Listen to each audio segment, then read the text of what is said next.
Monsieur le ministre de l'Intérieur, le Président de la République, dans le cadre de sa stratégie « Une semaine, j'annonce une mesure de droite, la semaine suivante, je prends une mesure de gauche », vous a demandé, jeudi dernier, c'est donc une semaine de droite, de mettre un coup de barre à droite et de procéder à l'expulsion d'étrangers délinquants.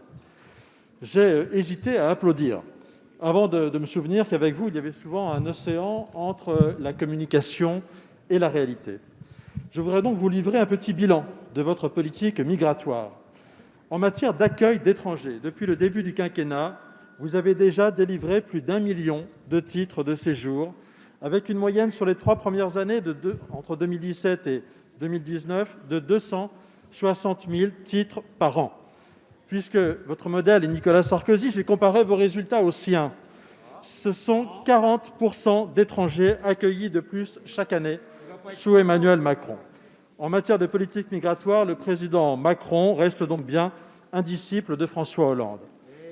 Mieux, quand on regarde le stock de titres de séjour en cours de validité dans notre pays, là où ce stock avait baissé pendant les 5 années de quinquennat de Nicolas Sarkozy, passant de 3 millions en 2007 à 2,6 millions en 2012, chiffre d'ailleurs trop souvent passé sous silence.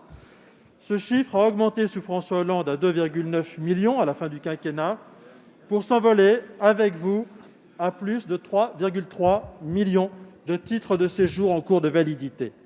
S'il est un domaine où l'élève Emmanuel Macron a donc dépassé son maître François Hollande, c'est celui du laxisme en matière migratoire. Quant aux reconduites à la frontière, avec une moyenne tout juste supérieure à 21 000 reconduites par an, c'est 50% de moins que la moyenne des expulsions sous Nicolas Sarkozy. Monsieur le ministre, il va donc falloir un peu plus que des gesticulations à 300 jours de la présidentielle pour nous faire oublier que vous travaillez pour un ancien collaborateur du président François Hollande. Merci. La parole est à monsieur Gérald Darmanin, ministre de l'Intérieur.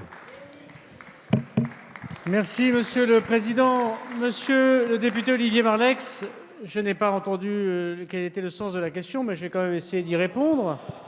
Vous avez donné beaucoup de chiffres, je dirais que c'était même quasiment technocratique. Je vais essayer peut-être de voir une légère contradiction dans vos propos. Vous avez eu raison de dire que Monsieur le Président de la République a demandé à son gouvernement de pouvoir accélérer, maintenant que la crise du Covid se termine et que les espaces aériens sont réouverts, ça ne vous aura pas échappé, les étrangers qui ont été coupables d'actes de délinquance. Et vous avez fait une démonstration qui est très révélateur de votre esprit. Ensuite, vous n'avez parlé que des étrangers. À la grande différence, monsieur Marleix, nous jugeons les étrangers pour ce qu'ils font, pas pour ce qu'ils sont. Et heureusement, monsieur Marleix, qu'il y a encore quelques personnes à droite pour tenir un discours républicain dans votre camp, parce que vous glissez, et vous glissez bien difficilement. Vous savez, monsieur Marleix, l'année dernière, quand j'ai pris mes fonctions, évoqué, à la suite du travail qu'avaient fait Christophe Castaner et Gérard Collomb, le fait qu'il y avait 231 personnes qui étaient étrangères, qui étaient inscrites comme islamistes radicales. Vous ne posez plus la question parce que vous savez qu'ils ont tous été expulsés du territoire national. Vous savez, monsieur Marleix, aujourd'hui, en effet, nous évoquons, ce n'est absolument pas faux, nous évoquons, monsieur Marleix, un certain nombre de discussions avec nos pays étrangers, et Jean-Yves Le Drian pourra en témoigner, pour en effet exclure tous les étrangers qui ont été coupables d'actes de délinquance.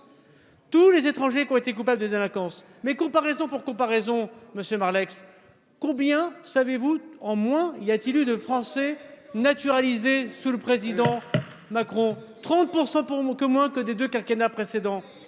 Monsieur Marleix, ne mélangez pas ceux qui veulent s'intégrer dans notre pays et respecter les valeurs de la République avec ceux qui sont délinquants. Concentrez-vous avec la droite républicaine, chiracienne et je vais dire aussi un peu sarkozyste. Vous verrez que vous courez moins derrière le Front National.